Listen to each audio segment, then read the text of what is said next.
Buddy, hope you're well. All right, so Matt, I actually don't think this is as bad as you think. Okay, I actually think this is actually quite good. Now, the results might not have been there today, but it's definitely something new, right? So don't be too hard on yourself. All right, so I think we're still not drawing the wedge, right? And that's why it's still not where you want it, right? So you look at, like you said, you rolled the club inside. I don't think you did. I think that's fine. I mean, the club face is still, toe of the club's still there, spine angle, club's still pointing over here. So I don't think you are rolling. Might feel it, but you're not. Swing's definitely getting to the top pretty good, right? And it's definitely shallowing nicely. It's more inside than it was. So I guess, what we're trying to say here is it's better than the first time we saw it. Could it be better next time?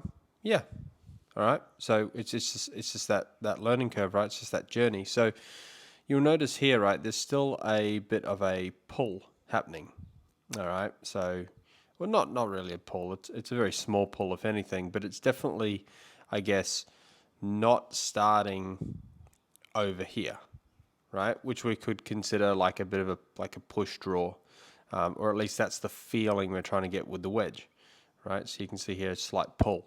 All right. So couple of things that we can do to try and start this ball more right, or have a little bit more of a draw feel. Okay, we can put an alignment stick out in front of us, okay, as an external factor to try and either hit or hit to the right of. Okay, that's one thing to just basically say to the brain, hey, this is where I've got to go, so I've got to start to swing a little bit more this way. Okay, just as an external thought. The other thing you could do is drop this trail foot back a little bit. So just back a little bit. Just close it off. Okay. What that will do is that'll actually help the golf swing get a little bit more rounded and inside.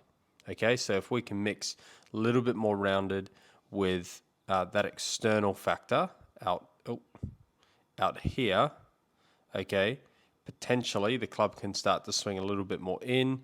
We can start to swing a little bit more out and get it starting out there. Okay.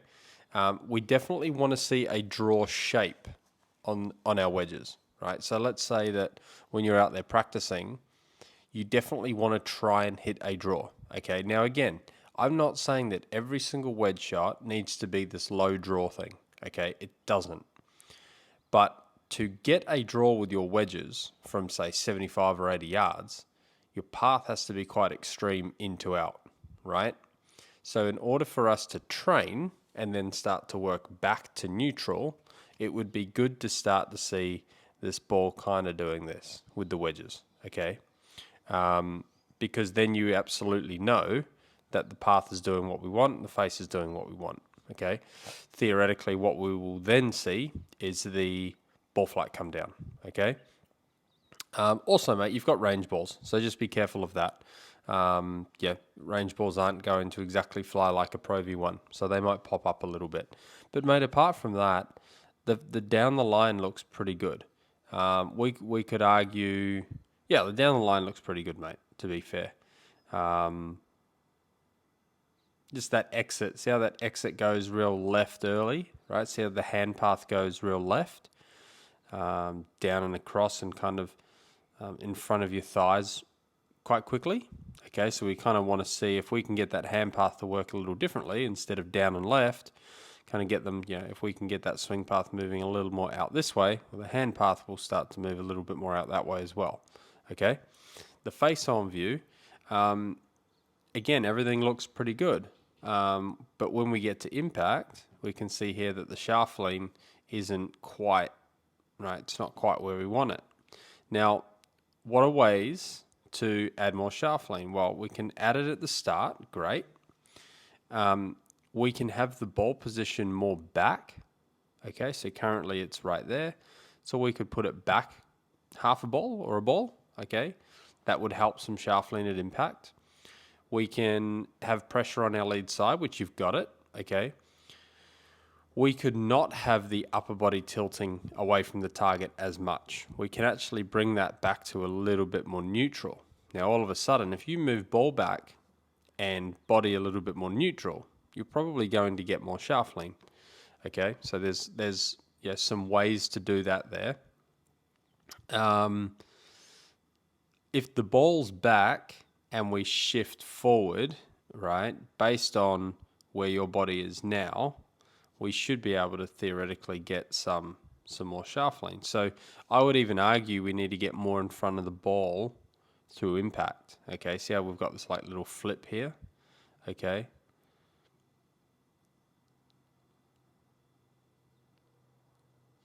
Okay, almost looks like the right hand's releasing quite a bit. Okay, so we can almost try and really hold that follow through off, which I know you're already trying to do.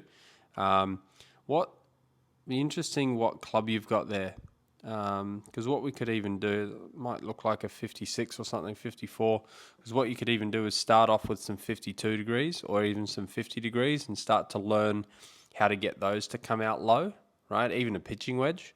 Start to learn how to chip those like 80, 90 yards and have them come out low and start to see that ball flight get lower. And then all of a sudden, mate, we're going to start to say, okay, well, if my 46 is coming out like that, due to loft, pretty much, right? I grab my 50 or my 52. How do I get that to come out similar to that, right? And then you can start that. You can start that cycle of, okay, how do I get the ball to go lower, right? Back foot, lean forward, have more lateral in the downswing, draw the ball, all that kind of stuff. You can start to do all of that. The other thing I might even say to you, mate, is there's your setup position. There's your head position. What if in the backswing we stayed on that lead leg a lot more than what we're currently doing?